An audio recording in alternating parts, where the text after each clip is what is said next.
Hello, Assalamu alaikum everybody. Hope you're all safe, sound and healthy, and let's continue to talk about the Kashmir issue right now, okay? Because that's the hot topic, that's the burning issue, that's the hot potato.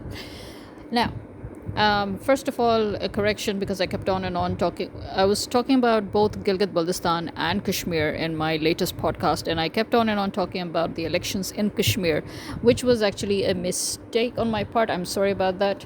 I was basically talking about the Kashmir, again, here I go. I was basically talking about the Gilgit-Baltistan elections. As we know, they conducted the elections yesterday while they began their savage attack on Kashmir. So basically, both these things are correlated, which is why I kept on and on talking about Kashmir while I was actually trying to talk about Gilgit-Baltistan's elections. So yes, I hope that correction is made clear. When I talked about how there was a huge turnout, when I talked about how the people said that they were voting only for Imran Khan, when I talked about the closure of the polling stations to stop people from voting, that was all Gilgit-Baltistan. Despite everything, by the way, let me let you know, Gilgit-Baltistan effectively chose PTI. As I said, it was an exact duplicate, an exact repeat. It was literally as if they were twinning with the February 2024 elections. Exactly everything was done in this exact same manner. You had the same kind of rigging, you had the same interference of the police, or more like the army and the government, the illegal government. Everything was pat down exactly, just exactly the same as February, and the results are also the same. PTI wins by a large margin. In fact, unofficially, PTI or should I say officially, PTI had stated that they, together with the MWM, who is their partner, in the whole elections, they have always been partners in every election. They collectively won 21 seats. But according to independent journalists, they have actually won, what can be confirmed, as in confirmed, as in no arguments confirmed, is 18 seats. And remember, the total number of seats are 24. So out of 24, 18 have been taken by PTI and MWM. And now, at the end of the day, as we all know, because the deal was made between Bilawal Zardari and the army, that Bilawal has to have Gilgit-Baltistan, and that is why the whole protest began in the first place. Both in Kashmir and in Gilgit, the protest began basically because of the elections. In Kashmir, they have already announced their elections for July, and they've given a detailed schedule of the days and the time framework of the whole election schedule for July 2026. And in GB, it was conducted yesterday. So once again, the PTI candidates were forced to apply as independent candidates. They were forced to contest the elections as independent candidates. But we all know it's PTI. Everybody knew it was PTI. And remember, once again, people do not care who or what or where from you are. They are voting for Imran Khan, not for the people on the ground. Let's just put that out there as well while we're at it. So the people basically effectively voted for Imran Khan, okay? To the people of Pakistan, Imran Khan is PTI, PTI is Imran Khan. All the other faces, they can come and go as they wish. The one standing man, the one man who is officially, in every sense of the word, PTI is Imran Khan. So when people are voting for PTI, they're essentially voting for Imran Khan. Remember that. So keeping all of that in mind, again, because when there is an overwhelming turnout, then the government cannot successfully rig the elections, so then they come to partial rigging and partial stealing of mandate. As we know, in the February elections, because it was so bad for the army and so bad for the illegal government, that they literally had to steal the mandate, because PTI won overwhelmingly, as in there was just no seat left for the others. Every single seat was taken by PTI, clear 2/3 majority. So they just stole the mandate. They were like, yeah, we don't care that they won the elections. We're sitting here anyway. So that's how they came.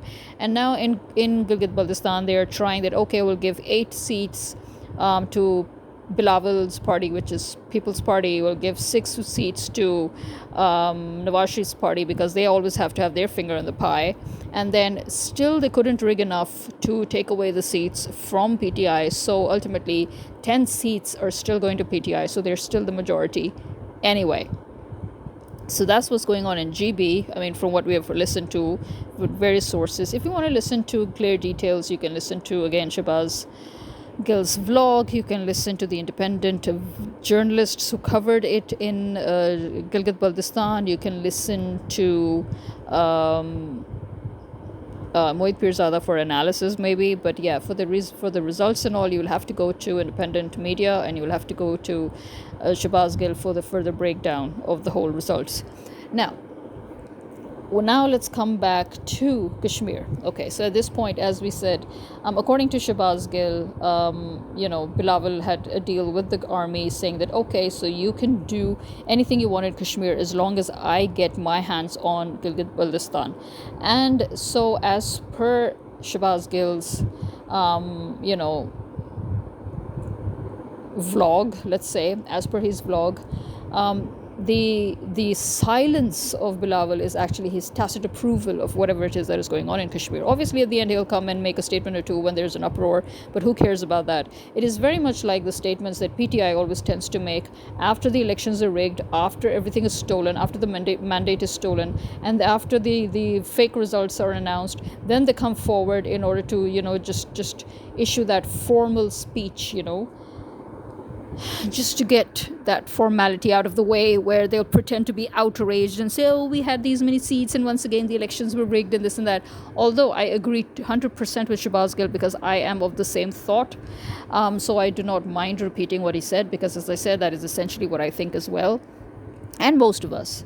And that is that these idiots, these morons, they just prove our point every day, that they're traitors to Imran Khan as well, and that they are not sincere towards the public either, and that they're all just, shining their shoe shop here. Because at the end of the day, if they were really sincere, if they were really serious about it, first of all, they would have been very, very vocal about winning the elections as soon as the results came their way. They should have gone straight to the press. They should have given a speech. The CM, the Chief Minister of KPK, should have flown to Gilgit-Baltistan to congratulate them and to announce, the victory. And, they should have officially declared victory, in other words. So, and they should have initiated a movement, yes, a public movement as well, to ensure that these results are safe. But no, they didn't do anything of the sort, which is why we, the people, as I said, do not care for these people. The people, whenever they vote for Imran Khan, not these people. Okay, these people can come and go as they like. We don't care about them. We care about the man himself. So that's, again, just reconfirming and reaffirming my point. Okay, now, Kashmir. Kashmir is burning. Kashmir is bleeding. I swear, if you look at the footages right now, whatever little footage that comes our way of Kashmir, it literally looks as if you are looking at Indian-occupied Kashmir. Which, once again, it begs the question, the same question that I said that I just asked in my previous podcast, my latest podcast. Why is the army now allowed to exist? The whole narrative upon which the army built its existence on, which was the protection of the Kashmiri people's rights to self-determination, has been killed by the army itself. So again, explain, pray tell, why is it that we're tolerating the army and its existence? I have said this a million times, and I'm saying it again because every single time they just prove my point. And that is, this army needs to be dismantled. Why? Because this army is not Pakistan's army. The police is not Pakistan's police. They are both British legacies. This government is the British legacy. They will be coming again and again and again unless and until we do not get rid of them permanently. I will say it again. They need to be charged for treason, because that is exactly what they've been doing for 70 odd years, okay? They have been committing treason again and again and again. And they need to be charged, and they need to be drawn and quartered.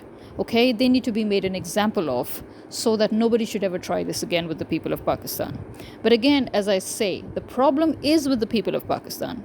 And I've said this again a million times as well, that if you see any change, any revolution, any real massive change in Pakistan, or any real serious attempt at change, that will be from the northern areas, not Punjab, not Sindh. Everybody keeps on and on saying, oh, when Punjab wakes up, that's when Pakistan wakes up. Yeah, you know why? Because Punjab is fucking asleep. Actually, it's dead. Forget sleep, it's dead. Punjab is shameless. Punjab is deep so deep enslaved. It is so deeply enslaved at this point. It is so deep in enslavement that it doesn't even know that it's enslaved. Okay, this is how brainwashed the people of Punjab are. I'm sorry, but I'm really beginning to wonder on the rhetoric that Punjabis always say. Oh, we have a history as warriors. Oh, we have a history. I'm a Punjabi, so yeah, I'm actually allowed to say this. Okay, so yeah, oh, we have a history of this. We have a history of that. We are Jats. We are Iranians. We are this. We are that. You know what? Do chpeda maar ke tenu uthe na sut diya main bagair to. Like, what gives? Seriously, what gives? This is a what the F moment here for the people of Punjab, because I am seriously beginning to doubt your history, whatever it is. I think it's all fiction. I think the real history is that the people of Punjab have always laid down. Yeah, they've always laid down whenever a conqueror or an invader have come, and they just walk right above, they just literally walk right above these people, and they go and sit on their throne in Lahore. And no wonder Lahore has always been the throne of every single conqueror, because Lahore especially has a history of just lying down. They have never fought. So Lahore is the heart of Punjab. So how can Punjabis claim that they're warriors and they're fighters? I'm sorry. Sorry. Where? Which? In which world? Which world are you talking about? Are you talking about the real world? Yeah, because I don't see that. And forget about the people of Sindh. As I've always said, Sindhis are enslaved. They are out and out enslaved.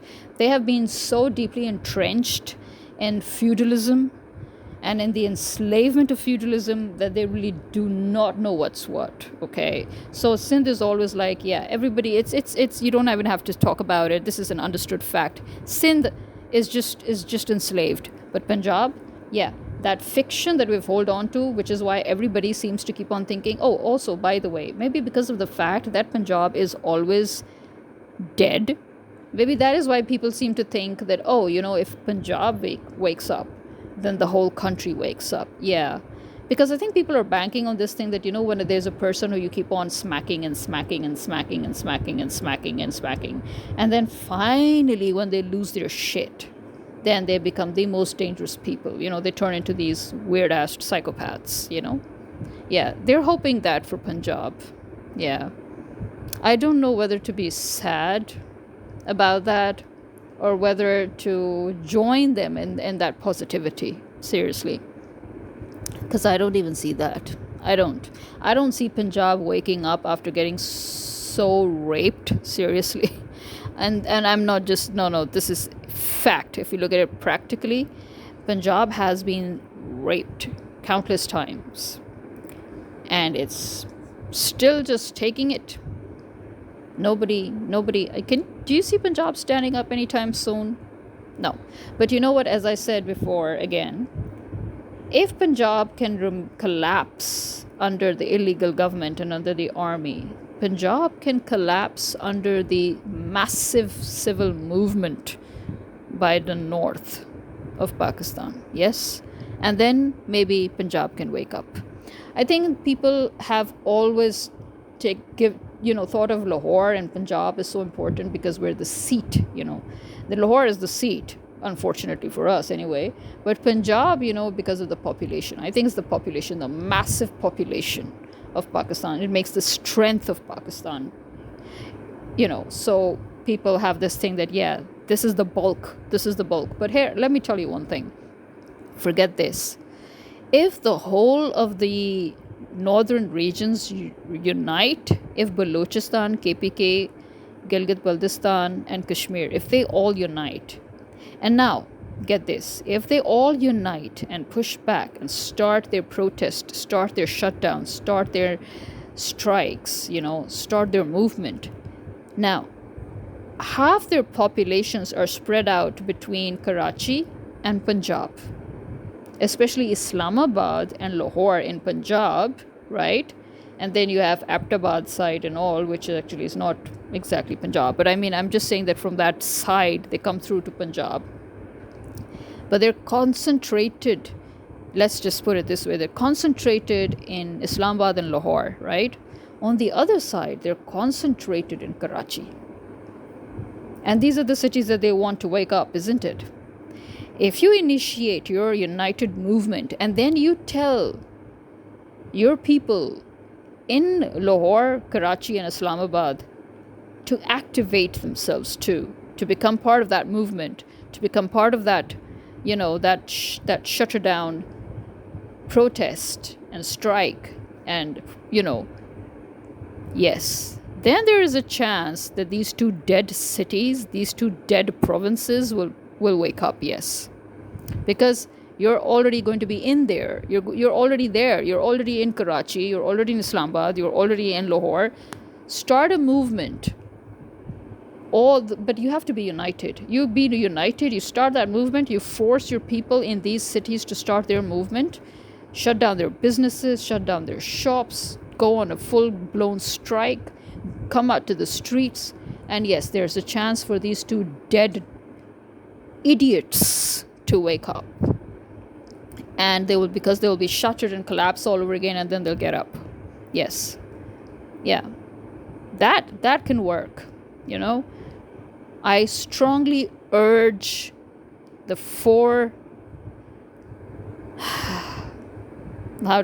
two autonomous states and the two provinces. I strongly urge all four of you to join hands and to unitedly start your movement. Make it a massive movement and activate your people in Lahore, Karachi, and Islamabad. And then we're going to see some shaking. Yeah, we're going to see some movement. That can actually help. Now, why am I saying this?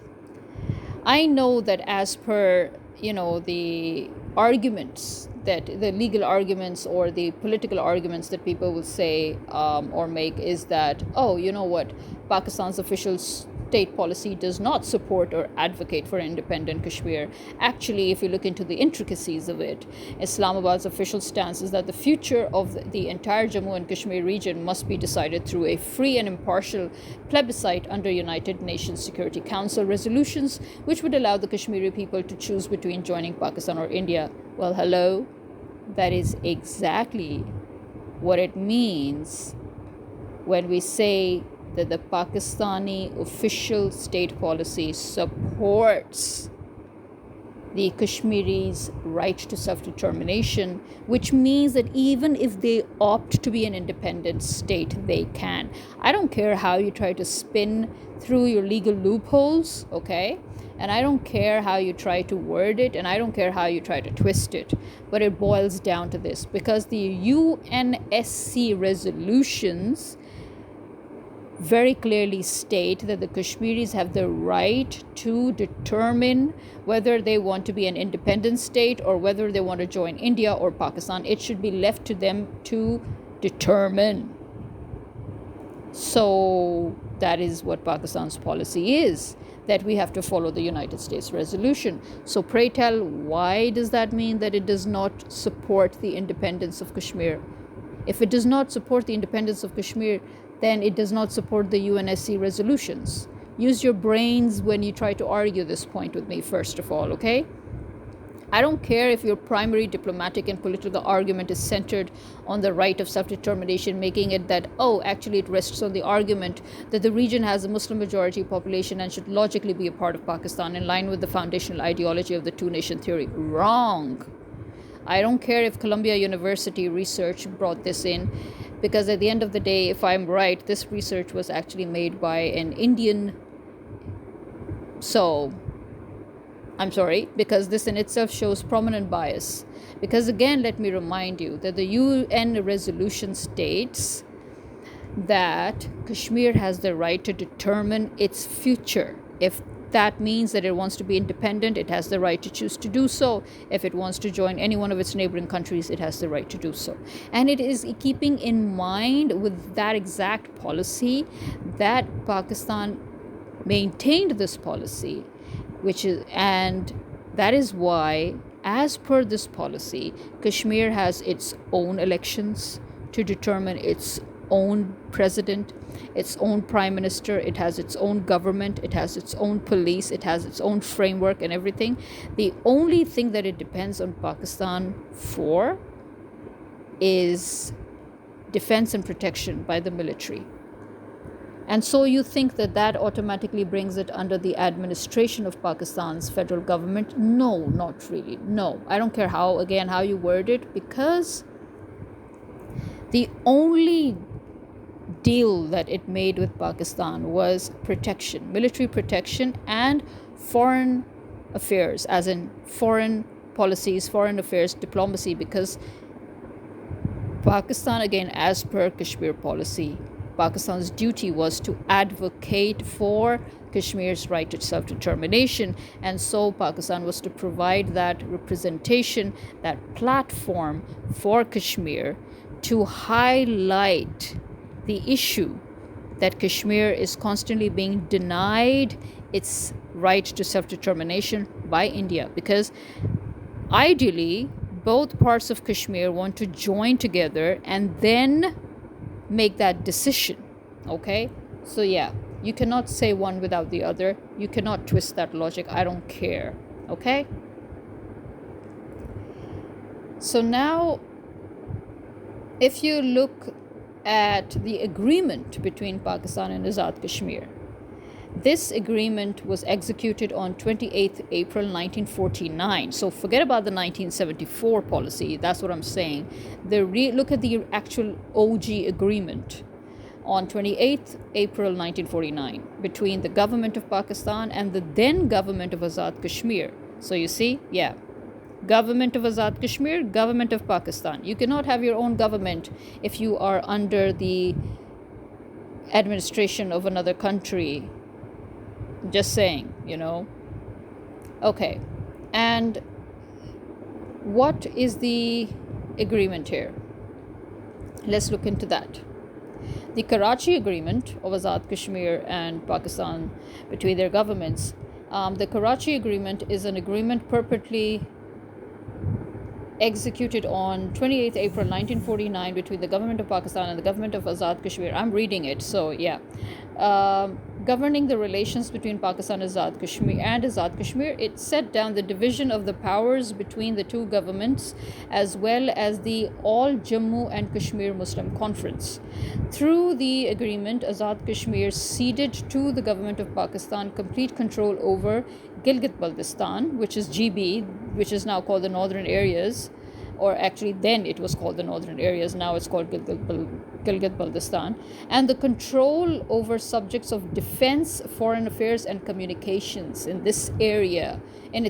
Okay, understand this. Let me repeat this, okay, so that I can get into your thick skulls, all those of you who keep on whining about Pakistan policy does not actually advocate or support the independence of Kashmir. Yeah, listen to this. It is actually under the administration of Pakistan, which allows the Pakistani government, the federal government, to interfere in Kashmir. Yeah, listen to this again, bozos. Through the agreement, Azad Kashmir ceded to the government of Pakistan complete control over Gilgit-Baltistan and the control over subjects of defense, foreign affairs, and communications in its area. It did not cede complete control of Kashmir. It ceded complete control of Gilgit-Baltistan. And here's a fun fact regarding Gilgit-Baltistan. Gilgit-Baltistan was originally never a part of Kashmir. It was a separate princely state as well. And it was an independent state in its own right once upon a time. It was invaded by the then king of Kashmir. Yes, we're talking about pre-independence times, okay? We're talking about the British pre times, the colonial times, pre that. So the Raja of Kashmir actually invaded Gilgit-Baltistan. And so Gilgit-Baltistan and Kashmir actually have a sort of a rift, historically speaking, okay? The people of Gilgit-Baltistan are not Kashmiris. They're not, ethnically also. They're not Kashmiris, and they do not care for Kashmir, politically speaking, and they do not like to be called Kashmiris or Kashmir either. So whenever India's government also tries to step in and say, oh, Gilgit-Baltistan is a part of India, yeah, how? It's not. It wasn't even a part of Kashmir originally speaking, so how is it a part of India in any context? In no context was it ever a part of India or Kashmir, okay, until the invasion. And then after that, obviously, Now, Gilgit-Baltistan has an interesting stance, or an interesting status, you can say. Again, as I've talked about it once or twice before in my podcast, and that is that Gilgit-Baltistan is in an awkward state at the point, although Kashmir ceded Gilgit-Baltistan to Pakistan, but the Pakistani government is acutely aware of the fact that Gilgit-Baltistan was never actually a part of Kashmir, number one, and number two, it was an independent state in its own right, and number three, because of India, it is still a disputed territory, and so Pakistan has never actually actively initiated usurping Gilgit-Baltistan. So that's why we always say we have 4 provinces. We do not call Azad Kashmir a province of Pakistan. We do not call Gilgit-Baltistan a province of Pakistan. Notice that, please. We have still till date always said that we have KPK, Balochistan, Punjab, and Sindh, the 4 provinces of Pakistan. And then we talk about the administrative, states, which are Gilgit-Baltistan and Kashmir. Okay? Now, Gilgit-Baltistan actually recently, in the recent years, especially during Imran Khan's time, proactively suggested that it would actually like to be given this province status and become officially a part of Pakistan as the 5th province of Pakistan.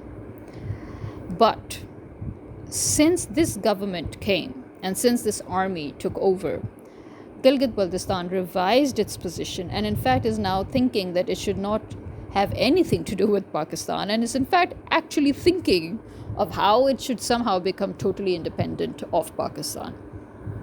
And when this army actively jumped into Gilgit-Baltistan and killed teenagers just because they voiced their protest against the US attack on Iran,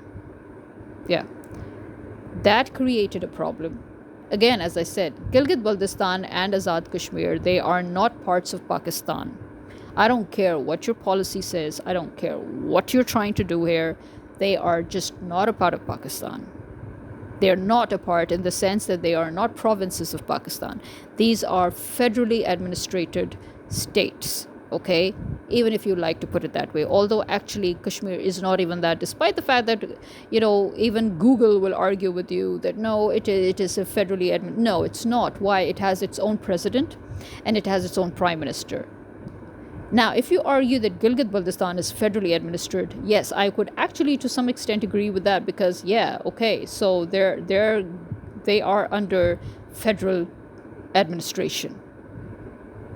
But as I've stated in my last podcast, that as per Pakistan policy, you can conclude that Azad Kashmir is an autonomous state.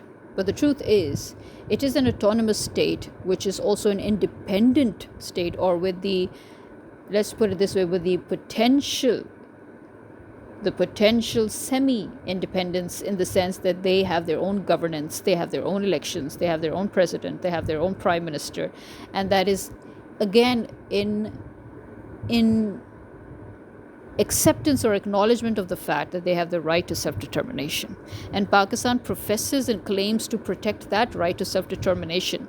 And it is upon that very claim that the Pakistani army has been looting us.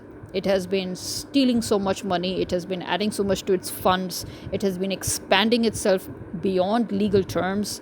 It has been taking part in businesses to make more money and to steal more money from us. And it's doing anything and everything under the sun that it can do. And it keeps on and on, cashing out on the fact that we are tolerating them because of the Kashmir issue. The Kashmir issue, which was their core sole justification for existence. And they, as I said, killed that narrative themselves with their own 2 hands when they went into Kashmir yesterday. And then in the middle of the night, they fired on civilians. Not only that, they did exactly what they did to us in Lahore and what they did to people in Punjab. And that is, they entered their homes. They entered their homes and they killed people in their own homes. Now, remember when the army first came and began its antics with the government, this illegal government came and began its antics. Remember what I said? Notice the playbook that they're following. They're following the Zionist playbook that tells you who their masters are. And they're doing in Kashmir exactly what the Indian government is doing in occupied Kashmir and exactly what the Israelis are doing in Palestine. Isn't it? Look at the playbook here. It's the exact same playbook. They are invading people's homes and they're killing them in their homes. And then they're killing people outside in the street, those who are peacefully protecting their rights, peacefully protesting, and they are killing them. And then they're killing those people who are trying to come and collect their bodies and bring them to safety so that they can bury them. Why? Because they want to now vanish these bodies like they did in Muridke. They killed all those people and they fired at all those people who were trying to collect the dead people, the dead bodies of their loved ones during the Muridke protest. And they did the same in Islamabad. When they killed them, they also fired at people who were trying to drag the bodies away because they later on vanished the bodies. Yes, they literally kidnapped dead bodies from Islamabad's massacre, from Muridke's massacre, and now they're trying to do the same in Kashmir, I think, is why they're doing this. And again, whose playbook is this? Yeah, the Zionists. Netanyahu, Mossad, it's their playbook. This is exactly what they're doing in Palestine. So do you still have any doubts as to who it is that your army is serving? Seriously, do you still have doubts? All those touts that have been jumping on their hindsides, moving around saying, oh, yeah, the army, no, we're supporting the army. No, you're wrong, they're doing this and they're doing that and we need them and we... Asim Munir, according to Moeed Pirzada, Imran Khan, and he said this many times, by the way, this is not the first time, he said this many times. Imran Khan sat down in front of no less than 10 journalists when he said that he had warned Bajwa never to give Asim Munir this post, never to allow him to come to this post because the man is a psychopath and he is emotionally disturbed and that he's, whatever he says and whatever he does are not normal. I think we can all safely confirm that, yeah, Imran Khan was right. The man is desperate, as I told you. He's desperate. He's emotionally disturbed. Yes, he's a psychopath. Yes, because desperate people are psychopaths, essentially. How else are they going to climb up that ladder? How else are they going to come up to the crème de la crème and be a part of the elite cult that they so desperately want to be a part of? As I told you before, these people, they don't believe in anything. They don't believe in God. They don't have a religion. They don't have faith. They are depraved, such people. The Nawaz Sharif's family is depraved. Zardari also is very depraved. His family background, if you look at it, you will understand why. And Asim Munir is essentially exceptionally depraved as well. He is as depraved as Nawaz Sharif, you can say, and Zardari, very safely. Yes, because you have no idea how depraved they are if you still don't get my drift here. So the man is depraved and he's desperate. We are dealing with unhinged people. I've said that a million times. It doesn't matter if you're looking at the American establishment or the British. It doesn't matter if you're looking at, the Pakistanis who are there, or any of their colonies, their former colonies, which are not exactly former but are still colonies. If you look at all the people that they have planted in there, they are all of that same unhinged disposition. So pray tell me again, why? Why are we still dealing with the army? Why are we still accepting the fact that the army is here? Explain to me that. According to people from within Kashmir, at least 200 people have been killed, including little children. Little children. Again, whose playbook? Israel. It's exactly the same as in Palestine. People's homes are invaded and little children are being killed. And then they actually have the gall to blame India. Seriously? India is to blame 100% for whatever is going on in the Indian occupied Kashmir. Okay? And India is to blame 100% for whatever went on in Gujarat, in Bihar, in Assam. And Pakistan is to blame right now 100% for whatever has gone on in Balochistan, whatever has gone on in KPK, whatever has gone on in Punjab, whatever has gone on in Sindh, whatever has gone on in Gilgit-Baltistan, and whatever is going on in Kashmir. It is a fact. It is an undisputable fact. I don't care how you try to swing this. I don't care how you try to push this narrative. I don't care how you try to write it. You're very sloppy as it is, okay? Whoever it is that is writing these narratives, you can see very clearly that they don't care because they have removed the masks, okay? They've removed the masks. The pretenses are dropped, okay? They are no longer pretending to hide whatever it is that their agenda is. They're out and about in the open telling you that, yes, do whatever you want to. We don't care. You can't do anything anyway because we have reached the last part, the last stage of this mission that we're on, and we're actually in the wrap-up moment, which we are. I'm sorry, but Pakistan is also, as I've said a million times, Pakistan is going to be part of all that war because the whole reason they have done whatever it is that they've done to us in Pakistan is so that Pakistan should once again be completely submerged as a part of them, and then they can use our land, our people, our resources to engage in war in Asia. And as I said, India is a fool. India is one of the biggest fools who actually thinks that they're partners in crime, but they're also going to be stung. You just see how they just pour that shit on India once they get this thing done. India is one of the biggest fools that you could ever see on earth, seriously.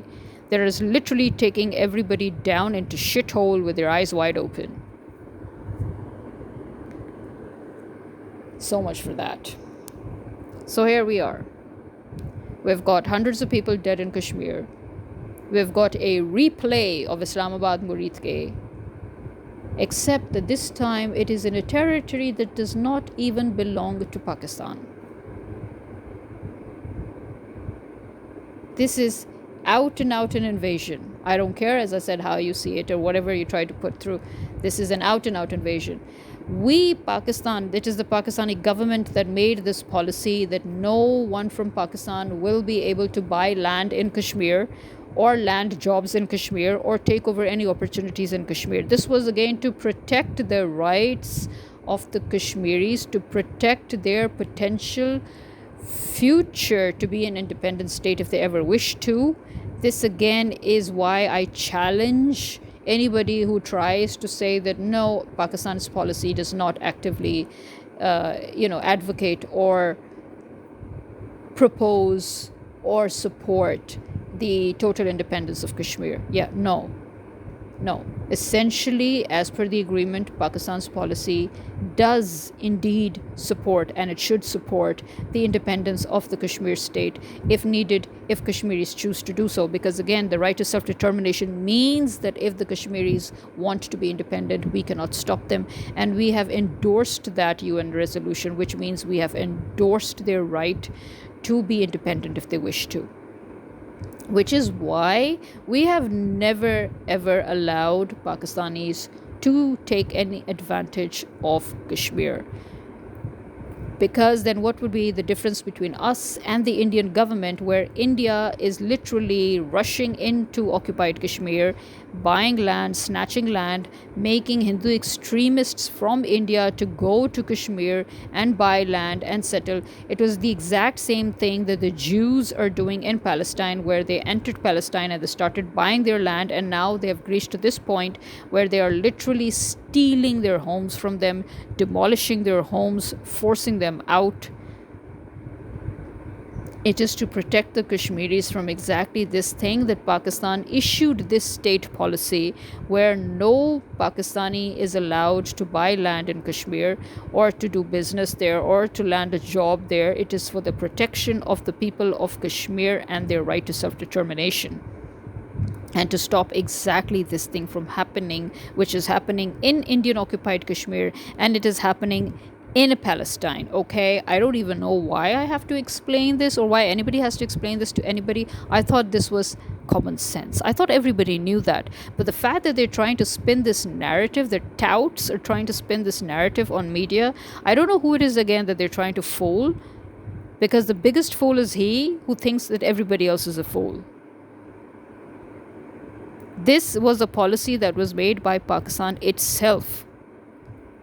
This was not a policy that was made by the Kashmiri government, by the way. This was a policy that was made with agreement with the Kashmiri government, and it was made by the Pakistani government itself to safeguard the rights of the Kashmiris. And yes, we are going to give the Kashmiris full privileges, that they can make use of our land, they can do business here, they can get jobs here, they can, they can study here, which again, as I said, you will still not find so many of them here. No, you won't. They still prefer to do business in Kashmir, or they go abroad. They still, most of them study within their own universities and colleges. Some of them, maybe for certain specialized subjects, would prefer to come all the way here, because they have a quota, by the way. Yes, we have a particular quota set aside for the people of Kashmir in jobs, in education, in everything else, wherever we can. And again, it is a privilege that is given to them, keeping in mind their potential future. Again, let me remind you that they may choose to be independent, or they may choose to become a part of Pakistan. Our agreement was that we would facilitate them in every way possible, but we would protect and safeguard their rights, okay? Their right to self-determination, which is key to their right to independence, which is why they have their own elections, they have their own government, they have their own prime minister and president. But unfortunately, their government has always been, one way or the other, puppets. Why? Because of this very 1974 policy that everybody drones on about, where they say that, because it is federally administered. But no, again, how and why?